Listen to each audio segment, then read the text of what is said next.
this question is 100 marks. So we're going to start with the reading time and then we'll answer it. As always, please attempt this question yourself first and mark yourself as it is a solution to get the maximum benefit. Okay, so let's start. So it says Cassie Tapes, which we'll call Cassie, is a South African resident company with a 31 December year end. Okay, so 31 December year end means it runs from the 1st of January until the 31st of December. The company was originally incorporated in 1982 to produce audio tapes. Later on, the company expanded into the production of VHS cassette tapes, which eventually led to the production of CDs and DVDs. All of this was classified as a process of manufacture by SARS. Okay, so important, classified as a process of manufacture by SARS. That means this company will get Section 12C allowances, Section 13 allowances, etc. So be on the lookout for it. Cassie is not a small business corporation as defined by Section 12E. Okay, so not a small business corporation. Make sure again to also revise Section 12E. Unfortunately, use of the internet and digital media severely disrupted Cassie's industry, which caused a significant decline in revenue. Cassie introduced other products such as USB drives, but in the end, the directors were unable to stop the company's demise. The directors indicated that the company's last day of trading would be 31 March 2019 and that it would formally commence with liquidation procedures on the 1st of April 2019. Okay, so that's important for you to note there that they have started liquidation processes, or there was a liquidation going on there.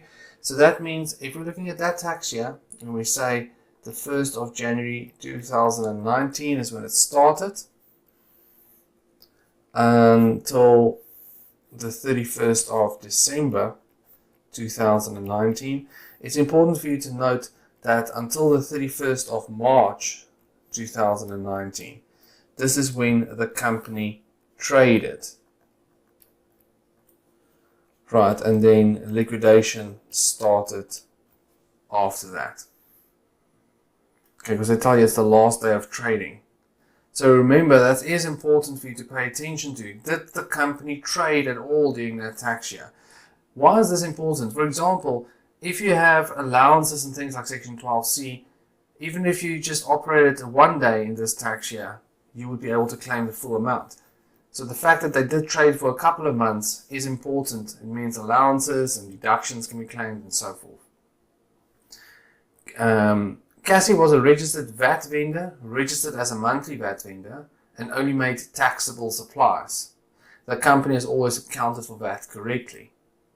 During the 2018 year of assessment, now remember, so that means the year before this, 2019, it became apparent that Cassie was not going to make enough taxable supplies to reach the 1 million rands mandatory registration threshold stipulated by Section 23 of the VAT Act. That's the section that tells you if you make more than $1 million, you must register as a VAT vendor. The directors of the company officially deregistered the company as a VAT vendor with SARS from December 2018. Okay, so that's important. That means that the company is no longer a VAT vendor in 2019. So it means there's no output tax, but it also means there's no input tax that can be charged. Now also remember, when you deregister, when you cease to be a VAT vendor, Section 8.2 of the VAT Act tells you that you have to calculate output tax on your assets on the low of cost or the open market value. Make sure also that you take that into account potentially if it has to be. So then they give us the statement of financial position of Cassie Tapes as at 31 December 2018. So this is the end of the 2018 tax year. Okay, so we've got property, plant and equipment, we've got some cash, we've got some trading stock, we've got some stated capital, retained earnings, trade payables, SARS, a mortgage under current liabilities and a mortgage under non-current. So this must be short term and long term. So payable from 12 months, payable more than 12 months. That's what I would suspect at this time. There's obviously also a bunch of notes here for you to consider. Now the one thing I want us to just quickly look at is note number 4, the SARS one. And says the liability to SARS represents the final VAT payable by Cassie. This includes the full and final output tax calculated as per Section 82 of the VAT Act in respect of Cassie ceasing to be a vendor. This liability does not include any amounts due in respect of income tax or dividends tax and pertains to VAT only. Okay.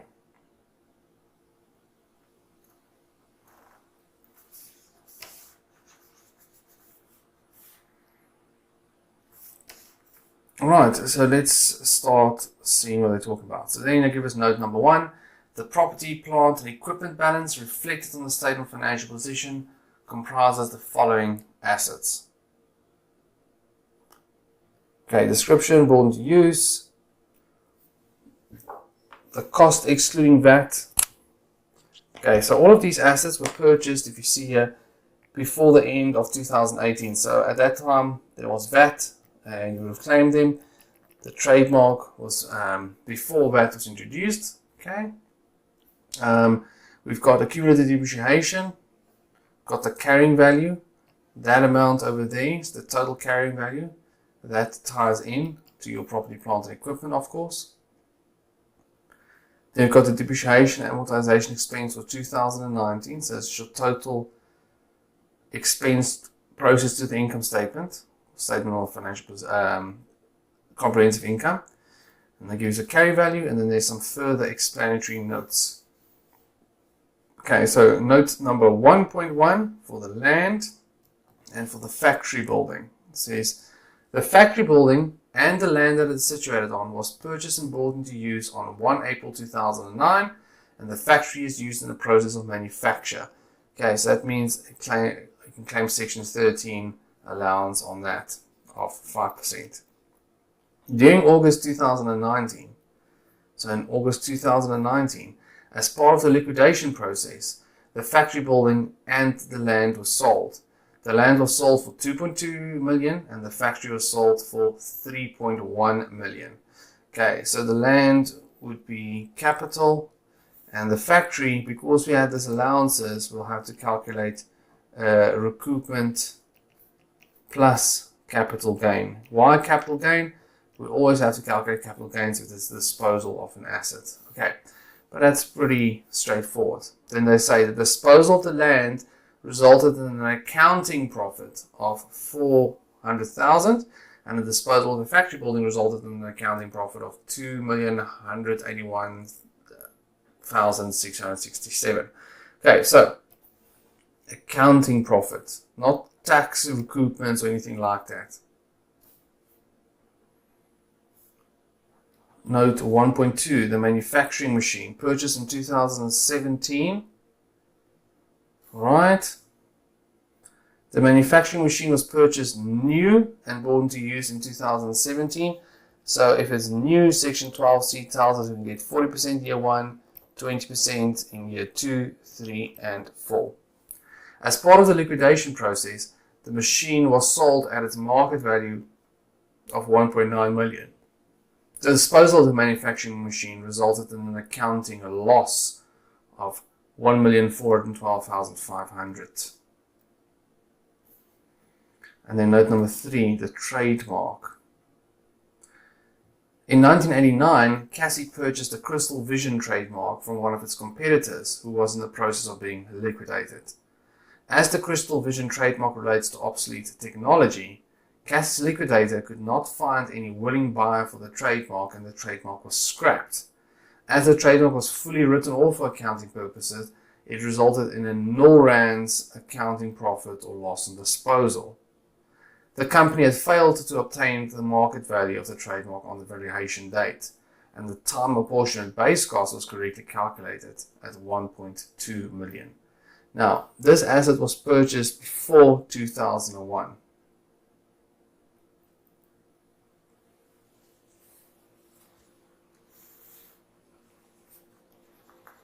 So just very quick little revision. Remember base cost before 1 October 2001, on or after 1 October 2001. On or after 1 October 2001, it is the cost less allowances plus other paragraph 20 expenditure. So for example, cost of selling and so forth. So cost, less allowances, and then any other costs, improvements, whatever the case may be. That gives you your base cost. If the asset was purchased before 1 October 2001, it is the valuation date value that we have to determine, plus then other paragraph 20 expenditure.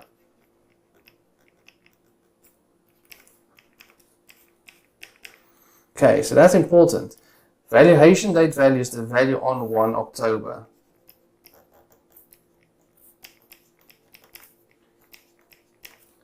This is determined per paragraph 26 or 27 of the H schedule.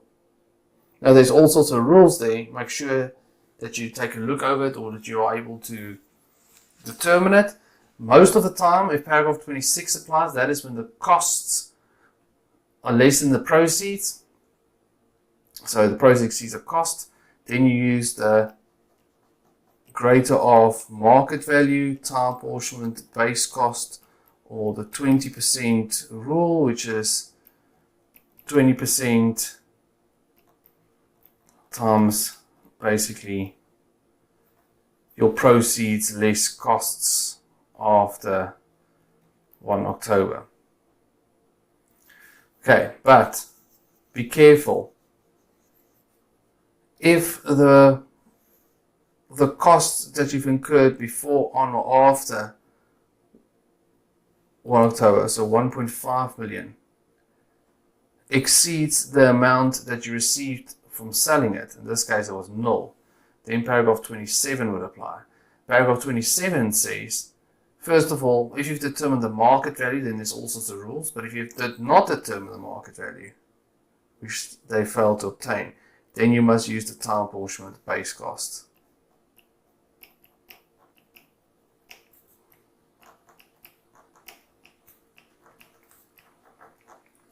Don't get too panicked about this.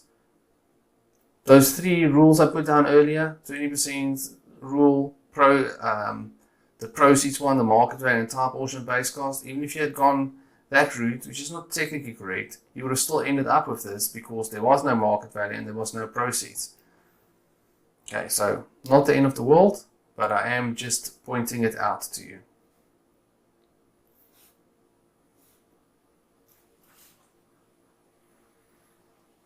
Okay, then note number 2, trading stock. Details about the value of trading stock on hand is provided below.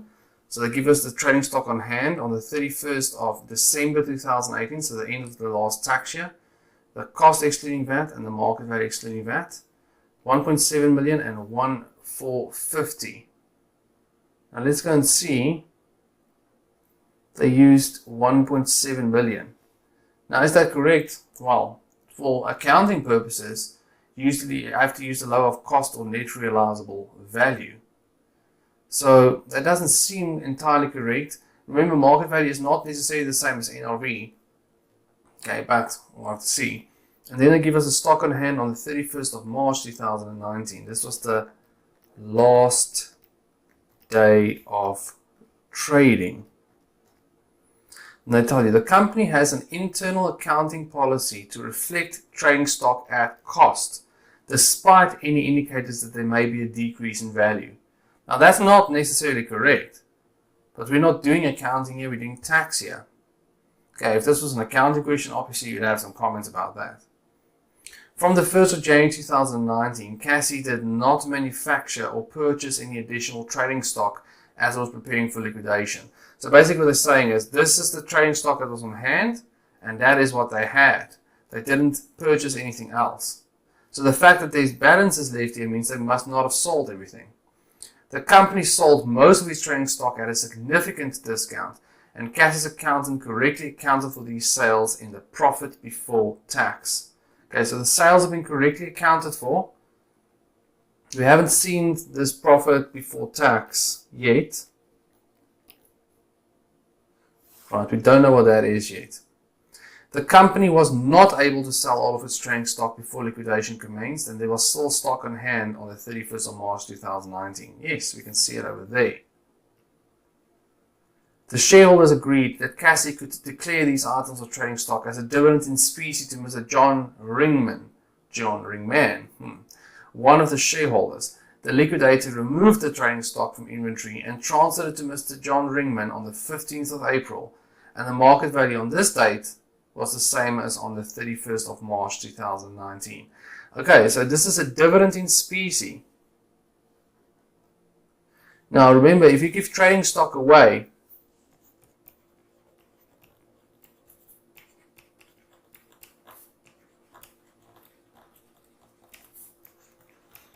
if you remove it but you didn't sell it, then we have to apply section 22.8.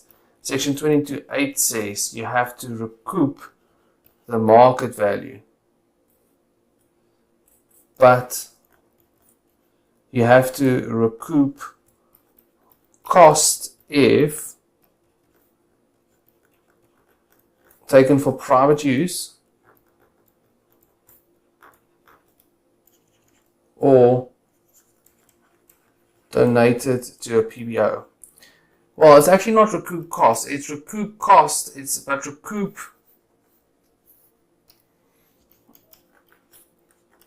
the amount claimed as a deduction that year. Most of the time it's cost, it's not always. It could be the lower cost of market value also, if your opening stock was, for example, lower. Now, just a quick note on this. This taken for private use. You might say that maybe Mr. John Ringman is going to take it for private use. That's not what that refers to. It means that the taxpayer who owns the trading stock, which is in this case the company, takes it for private use. A company cannot do it. So this private use is usually if you and me, sole proprietors for example, have trading stock and we take it for private use. Okay, so we are going to have to recoup the market value. And that is the reason why they also tell you that the market value on this date was the same as on 31 March. Then they tell you the accountant calculated the cost of sales as follows. Opening stock plus purchases less closing stock. Purchases null, closing stock was null. So they said that was the cost of sales. Now, strictly speaking, this closing stock over here, well, I suppose it is null because they've given it away. So that seems okay. The opening stock issue just over there again is the 1.7 million is not 1,450 as it should be. Stated capital 100,000, note number 3. Says the stated capital represents the amounts received by Cassie for the issuing of shares. This was the balance of share capital on 1 January 2011. Remember, if the company exists before 1 January 2011, you have to know what the balance was on 1 January 2011 to determine what the contributed tax capital is. This is just because before that date there were different tax rules. Okay, that will always be given to you. If the company was established after that date, it is whatever they received for issuing shares. Up until 31 December 2018, Cassie's directors have never approved any return of capital distribution to its shareholders. Now, that's important because that means, remember, if you receive a return of capital from a company, if you are holding the shares as an investment, for example, you would have to apply paragraph 76B, which reduces the base cost. They're telling you that there was no return of capital ever, so that means paragraph 76B has never applied. Okay, then let's go see. Then we've got retained earnings, that's fine. Trade payables, the SARS note, that's one we read already. And then the mortgage, note number 5. Let's go see what note number 5 is about. The mortgage liability relates to the land and factory building the company purchased in 2009. The current liability relates to amounts payable within the next 12 months. As per the finance agreement of the bank, if Cassie disposes of the land and factory, the outstanding liability must be settled in full immediately. The liability was settled from the amounts raised on the sale of the land and factory during the liquidation. Okay, so you'll recall, if we go back to our PPE, that the land and factory here were purchased in 2009. So we purchased that on a mortgage. And what they then tell us there is that we had to pay that back immediately. At the end of 2018, if we look at our stable financial position, we obviously hadn't paid it yet, and we hadn't yet done a liquidation. So that is why those liabilities were there. But we had to pay it back, is what they're saying. The yield to maturity, correctly calculated per Section 24J in respect of this mortgage for the 2019 year of assessment, was 78,000. So that's what we can claim as a deduction. As long as it's in the reduction of income, should be. The financial accountant does not account for the interest using Section 24J and instead recognize the actual interest paid in the year in the profit before tax, which amounted to 55,000. So this was an accounting entry. So the accountant took the actual cash that was paid, but we have to remember, we don't account for it on a cash basis interest, we account for it in terms of Section 24J, so we have to use that. Then they say the liquidation process was completed by 31 October 2019, and the liquidator made the final distribution to the shareholders on this date. The shareholders of Cassie, together with their respective shareholding, is provided below. We've got John Ringman, Hercules Limited, and the Ringman Family Trust. All shareholders provided the necessary declarations per Section 64G. Further information pertaining to each of the shareholders provided below. Okay, so this one over here, we'd have to ask ourselves, is this an SA company? Because if it is, if yes, then there's no dividends tax per Section 64F1A. Right. The Ringman Family Trust also, we have to say,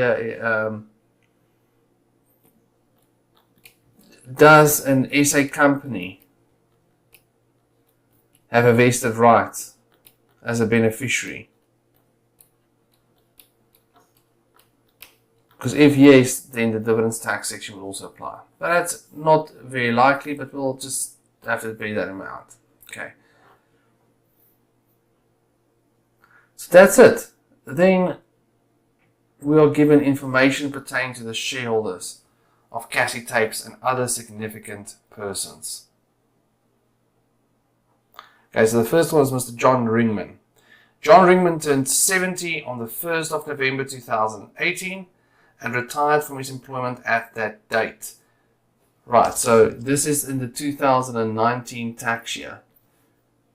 So Mr. John Ringman's 2019 tax year runs from the 1st of March 2018 to the 28th of February 2019. And he retired on the 1st of November, from the 1st of November. So that means he was employed for March, April, May, June, July, August, September, October. So 8 months, 4 months. Okay. Now, a couple of important things here before we continue in here. I just want you to note also that in the previous company has been liquidated. The liquidation process was completed by 31 October. And this is the date that the liquidator made the final distributions. So 31 October is somewhere here. So that is in the 2020 tax year for Mr. John Ringman. Okay, so just bear that in mind. It's the 2019 tax year for the company, but for Cassie Tapes, but the 2020 tax year for Mr. John Ringman.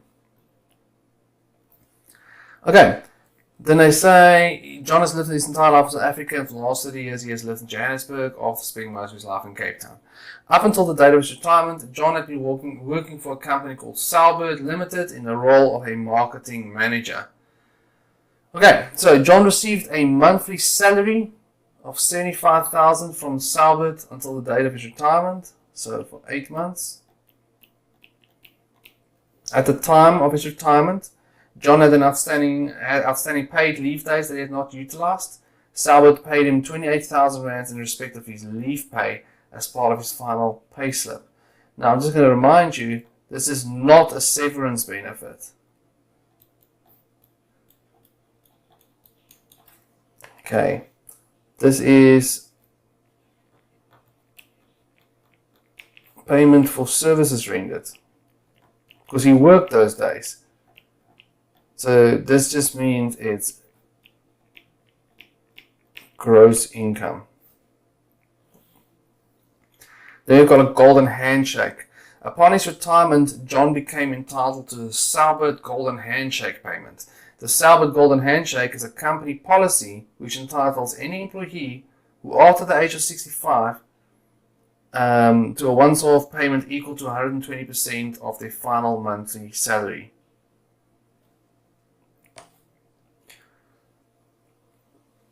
Okay, so this is a missing word there. Who retires after the age of 65 to a once-off payment equal to 120% of their final monthly salary. So 75,000 times 120%. It's 90,000. This is in respect of their loss of office, and he received this as part of his final payslip. Now this is a severance benefit. Severance benefit is payment for compensation for the loss or variation of your office. You must be 55 years or older, or it must be due to retirement or due to ill health or something like that. Okay, so make sure that you go and look at the definition of that. Remember, we will treat this with the lump sums.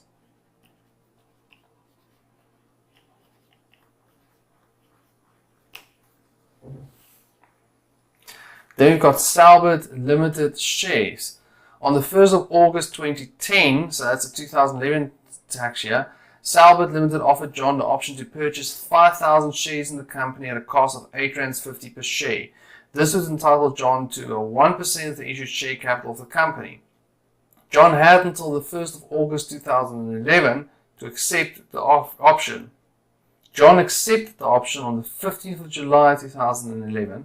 So that's the 2012 tax year. In terms of the share option agreement, the shares will only vest in John's hands on the final day of his employment. And in terms of the agreement, John had to immediately sell the shares back to the company at an amount equal to 115% of their market value on that date. So these Salbert shares, or Section 8C shares, it vests in his hands on the final day of his employment.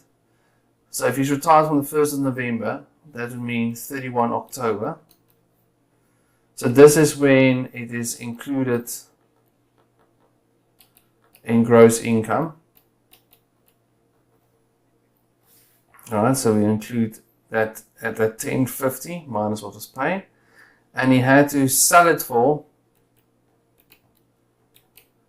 10.50 times 115%, basically.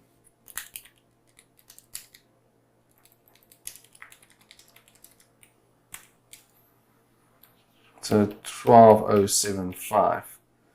Okay, but we'll work that out. Then medical aid.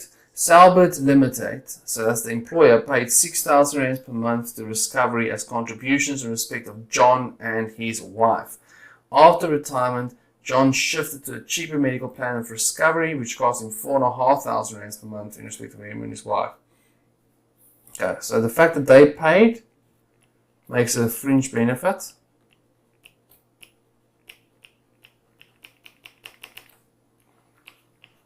$6,000 times 8, because he worked for 8 months. This is also for Section 6A. And then John further incurred $85,000 in December 2018, so this is in this 2019 tax year, for a back operation for his wife, which was not covered by medical aid. So this will be covered by Section 6B. Then there's a travel allowance. John was entitled to a monthly travel allowance of 9,500 rands, as his duties as a marketing manager required him to travel between different sites and venues. John had purchased his vehicle in 2017 for 350,000. John maintained a logbook of the kilometers travelled in the vehicle for the period of 1 March 2018 to 31 October 2018. So that's the period he was employed. Remember, he retired from 1 November. The logbook showed a total of 14,563 kilometers, of which 10,124 were business and 4,439 were private. Okay, so if I say 10,124, the business kilometers, and I divide that by the total, 14,563,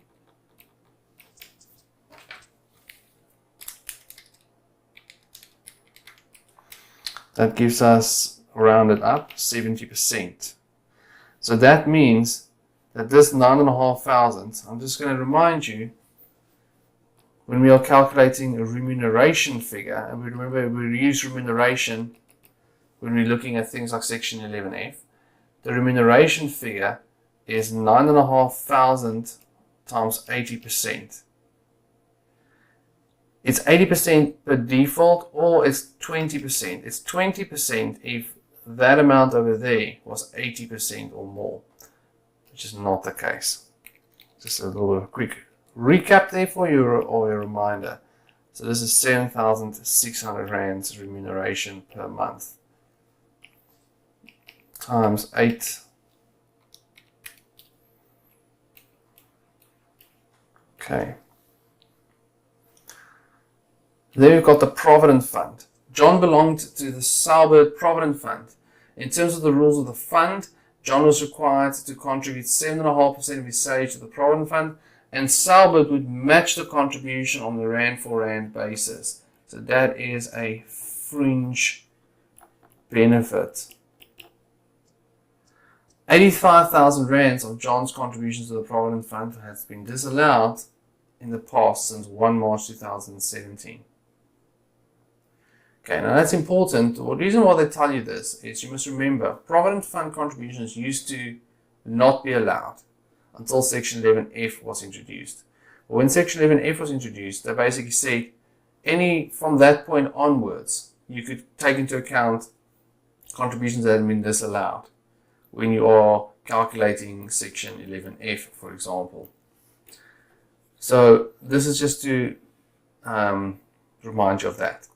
Upon his retirement, John became entitled to an amount of 4.5 million from the Provident Fund.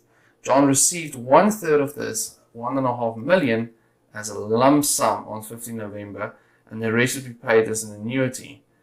And he became entitled to a monthly Provident annuity of 72,000. So I got that 72,000 for 4 months in this tax year. So this is after he retired. And this is a retirement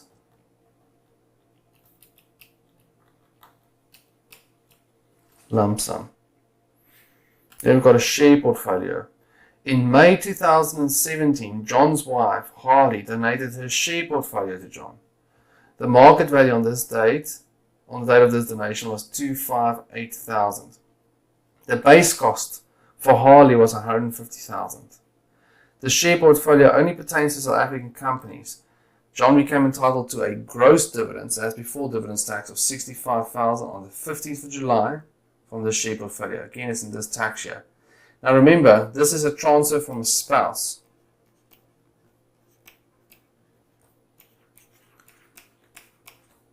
So per section 9HB, it basically means thus Harley's base cost is John's base cost. So the 150,000.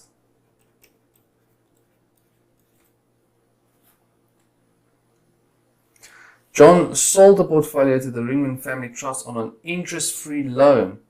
So when you see that, you should consider section 7C, which says that there's donations tax on an interest-free loan, just pointing it out to you. and the market rate interest is 11%. See below for more information. And he also sold it to a trust, so I would also consider the volage limit here. Remember, the volage limit is how much interest this person should have charged if they had sold it, not an interest-free loan, but at a market-related loan. Now, before I continue, I'm just going to remind you, when you're looking at travel allowance, you must do this before CGT, after everything else. Okay, so what do I mean by that? I mean the following. We're going to do gross income, less exempt income, less deductions. And this is going to be for everything that we've done.